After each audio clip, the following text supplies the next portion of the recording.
할렐루야, 지난밤 평안하셨습니까? 3.1절 아침입니다. 103년 전 이 땅의 독립과 또한 자유를 위해서 목숨을 걸고 부르짖었던 우리 선조들의 외침이 기념이 되는 그런 날입니다. 이날 하나님께서 귀한 은혜를 우리 가운데 내려주시기를 원합니다. 함께 기도하며 오늘 예배를 시작하도록 하겠습니다.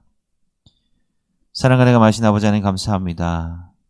오늘도 어김없이 우리를 잠에서 깨어나게 하여 주시고 하나님 앞에 오늘 하루의 첫 시간을 예배로 드리게 하신 정말로 감사드립니다. 하나님, 오늘은 3.1절 아침입니다. 하나님께서 우리를 자유롭게 만드셨는데 많은 이들의 욕심으로 인해서, 많은 이들의 이기심으로 인해서 신음하고 억압당했던 비극의 역사가 우리 인류사 가운데 계속해서 있어 왔습니다. 하나님, 한 사람 한 사람이 하나님의 형상으로 지음받은 존재로서 모두가 얼마나 한없이 귀하고 소중한 존재인지를 깨닫게 하여 주시옵소서.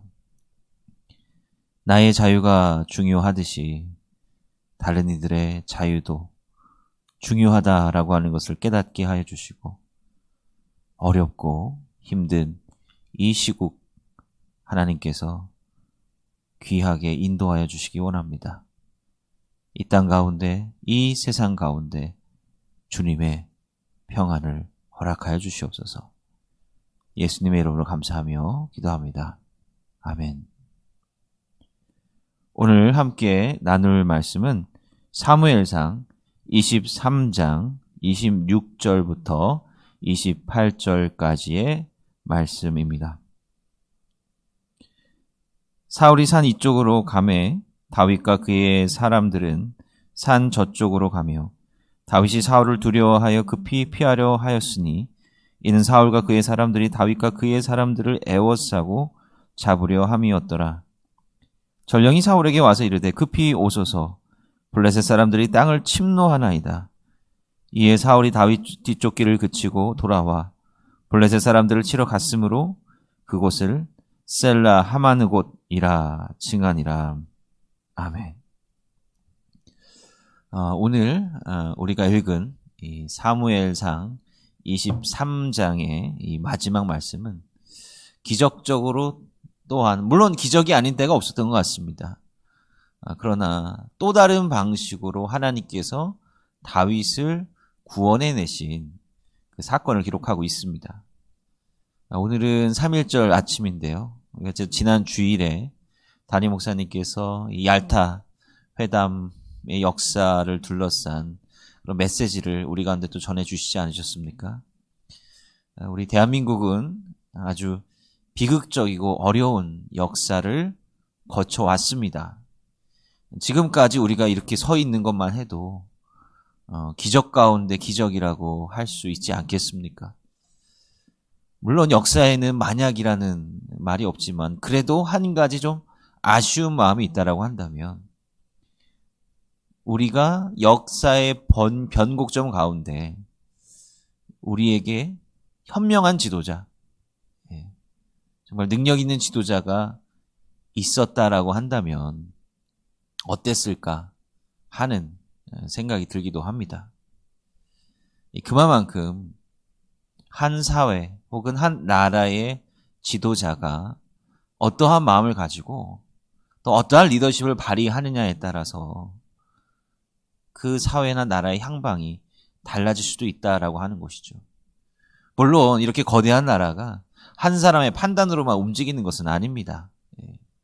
그럼에도 불구하고 뚜렷한 비전과 뚜렷한 그 헌신의 마음을 가진 자가 이 땅 가운데 존재하였을 때, 그리고 리더가 되었을 때 정말 선한 영향력을 끼치게 되고 그 나라가 발전했던 그 예는 우리 과거 사기사 속에서 얼마든지 찾아볼 수 있지 않습니까?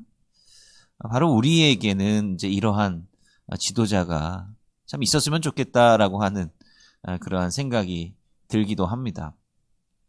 물론 이제 대선이 얼마 남지 않았는데요. 항상 선거 때만 다가오면 뭔가 글쎄요, 다른 분들 어떨지 모르겠습니다만 적어도 저는 마음 한구석에 좀 찝찝한 마음이 가시지를 않는 거죠. 뭔가 최선의 사람이 있었으면 좋겠는데 그래도 이 사람보다는 저 사람이 낫겠지라고 하는 마음으로 후보를 선택을 하게 되는 것 같습니다. 정말로 필요한 지도자를 이 세상 가운데 세우는 것이 얼마나 어려운 일인가. 아무리 민주사회라 할지라도요, 정말로 적절한 사람이 세워지는 그런 사회의 어떤 성숙성을 우리가 가지고 있는가, 아니면 그런 시스템을 잘 갖추고 있는가. 사실 이게 굉장히 중요하거든요. 분명히 저 사람은 저 지도자의 자리에 오르기만 하면 잘할 것 같은데, 그런데 이제 선거에서 번번이 낙방하는 거죠. 그리고 어떤 사람 보면 왜 저 사람이 저렇게 계속해서 저런 요직을 차지하고 있을까? 어떻게 저렇게 항상 뽑힐까라고 하는 사람이 있는데, 그 사람은 어떤 기술이 있는지 뭔가 선거 때마다 승승장구하는 사람이 있다라고 하는 것입니다. 좋은 지도자를 뽑고 좋은 지도자를 선출하기 위해서는 우리 사회가 그만큼 성숙되어야 되는 것이죠. 누가 이 사회를 이끌 그런 지도자의 제목이 되는가. 이러한 사람들을 분별해내고 검증할 수 있는 성숙도가 있어야 된다라고 하는 겁니다. 여기는 우리 편이니까 무조건 찍어줘야 돼. 여기는 반대편이니까 무조건 낙선하게 해야 돼. 사실 이러한 진영 논리가 여전히 우리 사회를 지배하고 있지 않습니까? 뭐 토론회를 종종 하기는 합니다만은, 그런 토론회는 마치 그 스포츠 경기를 하듯이 우리 후보가 얼마나 잘하는가, 그거에만 지금 포커스를 맞추고 있는 거죠. 뭐 토론회를 누가 잘했다고 해서 지지율이 크게 변화되고 이런 건 또 아닌 것 같습니다. 토론회라고 하는 것이 누가 더 이 시대와 이 사회에 맞는 비전을 제시해 주는가, 여기에 집중을 해야 되는데 그러지 못한다라고 하는 것이죠. 우리는 우리 스스로 좋은 지도자를 뽑을 수 있는 그런 성숙한 생각을 가지고 있는가, 그것을 한번 돌이켜 봐야 된다라고 하는 것입니다. 우리가 이 사무엘서를 계속해서 읽고 있는데, 이 사무엘서는 리더십에 관한 이야기라고 할 수 있어요. 하나님의 마음에 합한 지도자가 과연 누구인가? 이것은 단순히 종교적인 얘기가 아닙니다. 왕이잖아요. 왕에 대한 이야기 아닙니까? 하나님의 마음에 합한 지도자가 곧 이 세상을 선하게 통치할 수 있는 지도자가 된다라고 하는 것입니다. 우리는 신앙인으로서 바로 이것을 깨달아야 된다라고 하는 거예요. 그 마음의 중심에 무엇이 있느냐라고 하는 것이죠. 하나님의 마음에 맞는 지도자에는 어떠해야 하며, 또 그 지도자가 이 사회를 위해서 펴내야 되는 정책은 어떠한 것이 되어야 하는가. 단순히 우리의 욕심을 채워주는 지도자를 뽑으려고 하는 것은 아닙니까? 당장 나에게 유익이 되고 이익이 될 만한 정책을 내주는 사람이 우리의 지도자가 되어야 되는가.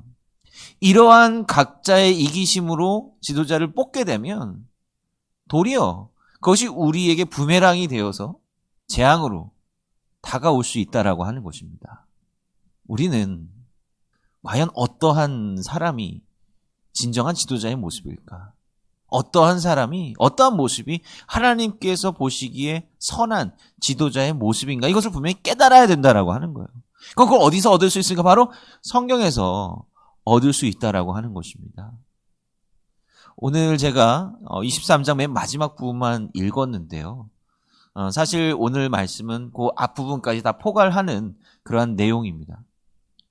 다윗이 또 이제 그일라에서 사울을 피해 떠나서 여기저기를 방황을 하고 있는데 요나단이 찾아옵니다. 저는 물론 다윗도 굉장히 중요하고, 뭐 당연히 다윗은 메시아의 표상이고 너무나도 그 신앙적으로 훌륭한 왕 아닙니까? 그러나 이 사무엘상의 설교를 준비하면서 새삼스럽게 이 요나단의 모습이 너무 위로가 되고 너무 은혜가 되더라고요. 요나단은 다윗을 사랑했습니다. 친구로서, 동료로서 사랑했고 또한 그 다윗의 능력을 높이 샀고 또한 존경하기까지 했던 사람이었습니다. 여러분 한번 생각해 보십시오. 사울 왕이 왜 다윗을 죽이려고 하는 거죠? 왜냐하면 그 다윗의 능력, 사람들로부터 받는 그 인기, 이것이 사울 왕가의 위협이 되었기 때문에 그렇던 건 아닙니까? 사울 왕조가 반석 위에 서기 위해서 필수적인 게 무엇이겠어요? 왕위가 사울에게서 요나단으로 잘 이어지는 것이 중요하다라고 하는 것입니다. 세습 체제가 완전히 공고화되어야 사울 왕조 이렇게 이 역사 가운데 길이길이 남게 되는 것 아니겠습니까? 그러니까 요나단은요, 사실 그 당사자잖아요. 사울이 자신의 왕위를 안전하게 내주고자 하는 그 당사자가 요나단입니다. 사실 처음에는 요나단의 모습은 그저 다윗을 살리고 싶은 그런 모습을 많이 보이죠. 그러나 이 23장의 말씀을 보면 요나단은 단순히 다윗을 좋아하고 우정어린 마음에서 그를 지켜주고자 하는 것은 아니었다라고 하는 것을 알 수 있습니다. 요나단이 다윗에게 굉장히 충격적인 이야기를 합니다. 너가 왕이 될 제목이다라고 하는 거예요. 너가 왕이 되고 내가 너의 아래에 있는 것이 맞다라고 하는 거죠. 당시로서는 상상할 수도 없는 엄청난 파격적인 생각 아닙니까? 하나의 왕조가 세워지면, 뭐 민주주의 뭐 이런 게 있습니까? 고대 사회에. 왕조가 세워지면 그 왕조를 영영토로 잇고자 하는 것이 가장 중요한 목적 아니에요. 통치자들의 목적 아닙니까? 그런데 요나단이 그것을 스스로 끊고자 한다라고 하는 거예요. 세습이 가지고 있는 문제, 그 이전에 사무엘도 겪었고 그 이전에 엘리제사장도 다 겪었어요. 지도자의 자리가 얼마나 중요합니까? 그런데 그 지도자의 자리를 바로 혈연으로만 결정한다. 이것은 너무나도 불합리하고 너무나도 어리석은 일이다라고 하는 거예요. 그 사람이 정말로 자질이 있는지 없는지 모르는데 단순히 혈연이기 때문에 그 사람을 지도자의 자리에 세운다. 당시로서는 너무나도 당연하게 여겨지는 것이었지만 오늘날 우리가 생각하기에 얼마나 어리석은 일입니까? 그러나 그 수천 년 전에 그 과거의 시간 속에서 살고 있었던 요나단이 그러한 생각을 가지고 네가 왕이 되어야 된다라고 하는 이 이야기를 볼 때 요나단이 얼마나 성숙한 자였는가, 요나단이 얼마나 하나님 앞에 올바르게 서 있는 자인가를 우리가 알 수 있는 그러한 대목 아닙니까? 요나단은 바로 올바른 지도자가 세워질 수 있는 그런 새로운, 당시로서는 새로운 그런 시스템이 이루어지도록 만들려고 했던 사람이었다라고 하는 거예요. 어쩌면 요나단의 바램대로 요나단이 살아있을 때 이러한 일들이 이루어졌다라고 한다면 얼마나 귀했을까라고 하는 생각이 듭니다. 비극적이게도 요나단은 나중에 사울과 함께 죽지 않습니까? 요나단은 자신의 개인적인 이익을 초월하여서 이 사회가 어떻게 되어야 된다, 이 세상이 어떠한 방향으로 나아가야 된다, 여기에 대한 분명한 생각을 가지고 있었던 인물이다라고 하는 거죠.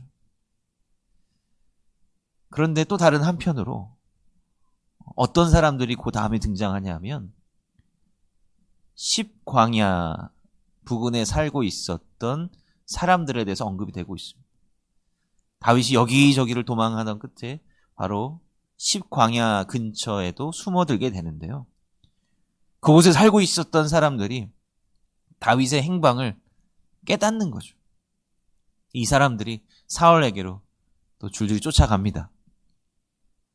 사울에게 이야기를 합니다. 다윗이 어디인 줄 아는데 우리가 다윗을 잡아서 갖다 바치겠습니다. 요나단의 모습과는 완전히 상반된 자들이죠. 당시 살아있는 권력의 무조건적인 충성을 하는 사람들, 그 사람들이 이 사람들이다라고 하는 거예요. 사울은 흡족해합니다. 하나님의 축복이 너희들의 있기를 원한다. 나를 정말로 긍휼히 불쌍하게 여겨주셔서 너무 고맙게 생각한다. 서로 착각하고 있는 거죠. 이 사람들은 사울에게 잘 보여서 자신의 이익을 챙기기 위해서 겉으로 충성하는 척하는 것입니다. 어차피 다윗이 자기네들의 수준 가운데, 자기네들 영역 가운데 있으니 분명히 붙잡아서 사울에게 바치면 자기네들이 뭔가 출세길이 열릴 수 있을 것이다라고 하는 생각을 가지게 되는 거죠. 사울은 자신의 이익대로 움직이는 이 사람들의 본의를 깨닫지 못하는 거죠. 그저 지금 자기한테 잘 해주니까 자기에게 정말로 목숨 바쳐 충성하는 줄로 생각을 하고 그렇게 흡족해하고 있다라고 하는 것입니다. 얼마나 어리석은 모습이냐라고 하는 거예요.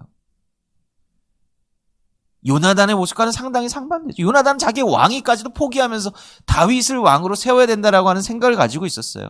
그러나 이 식광야 부근의 사람들은 어떤 사람들이었어요? 이 나라가 어떻게 되건 말건, 저 사울 왕이 어떻게 되건 말건 간에 자신네들의 이익만 챙기면 된다 이거죠. 지금 당장 자신들에게 이익이 될 만한 사람은 바로 사울 왕이기 때문에 사울 왕의 충성을 다 바쳐야 된다.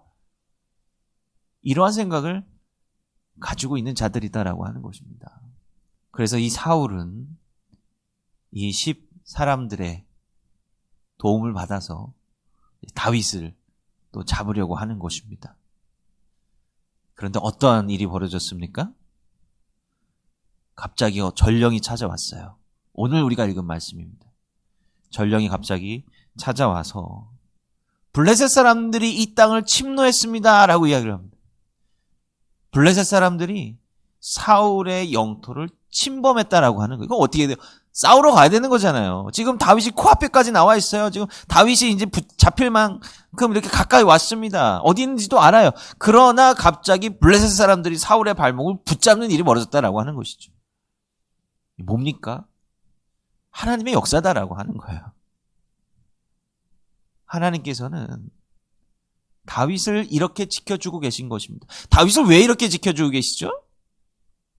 그것은 다윗이 하나님의 마음에 합한 자이기 때문에 그렇다라고 하는 겁니다.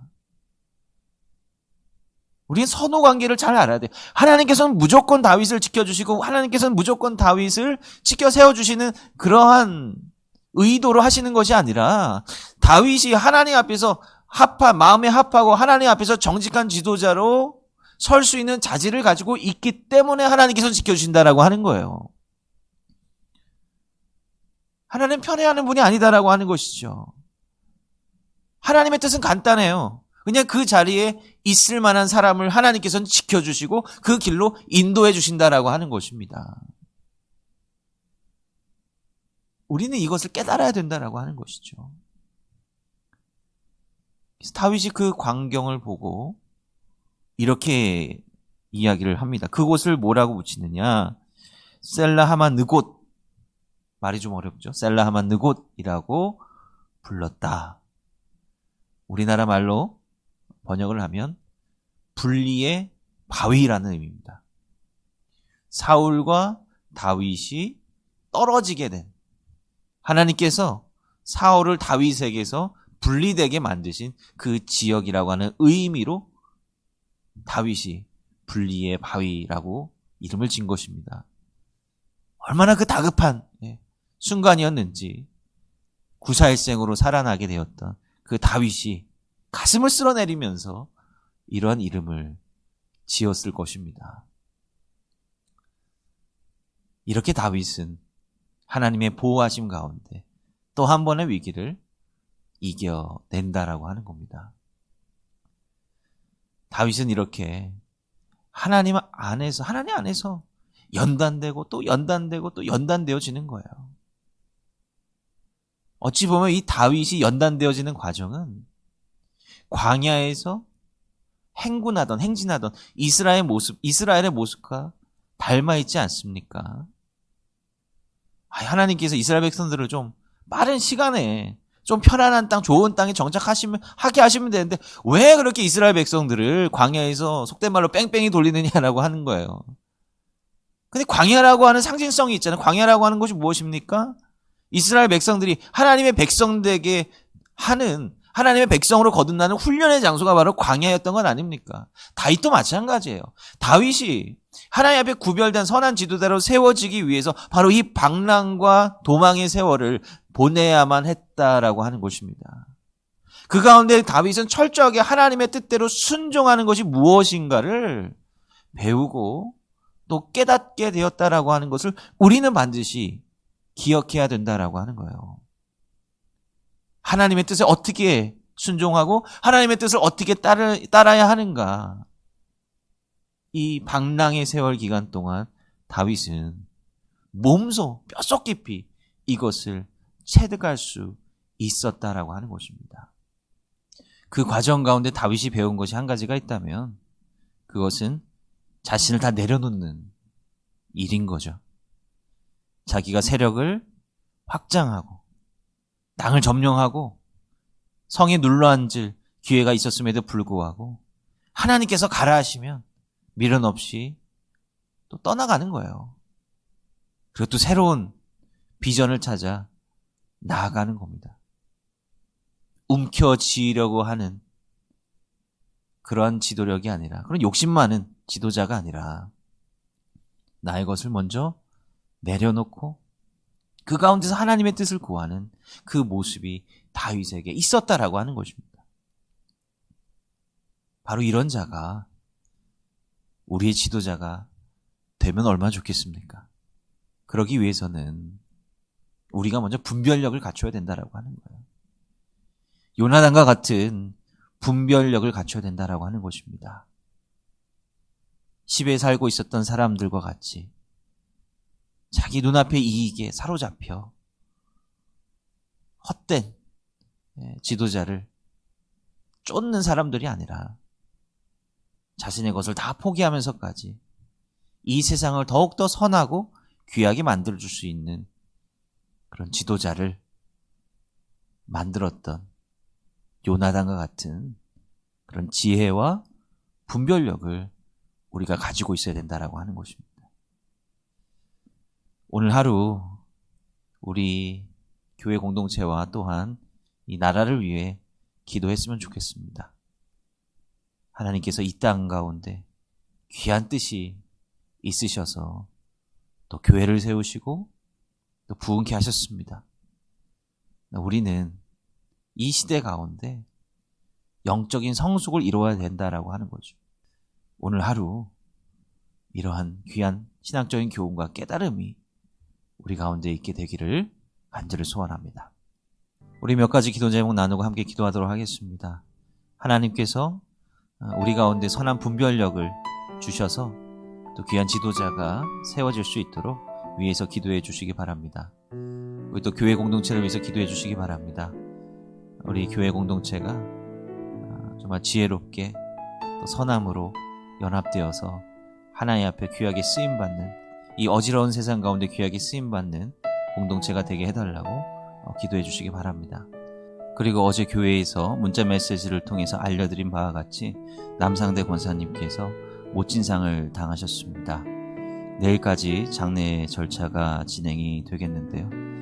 하나님께서 그 모든 절차 가운데 함께 해주시고 또 여러모로 상심이 크실 유가족분들에게 하나님께서 그 위로함을 더해 주시기를 위해 기도해 주시기 바랍니다. 그리고 마지막으로 우리 연로하신 성도님들과 하늘분들의 건강을 위해서 중보하여 기도해 주시기를 부탁드립니다. 기도하겠습니다.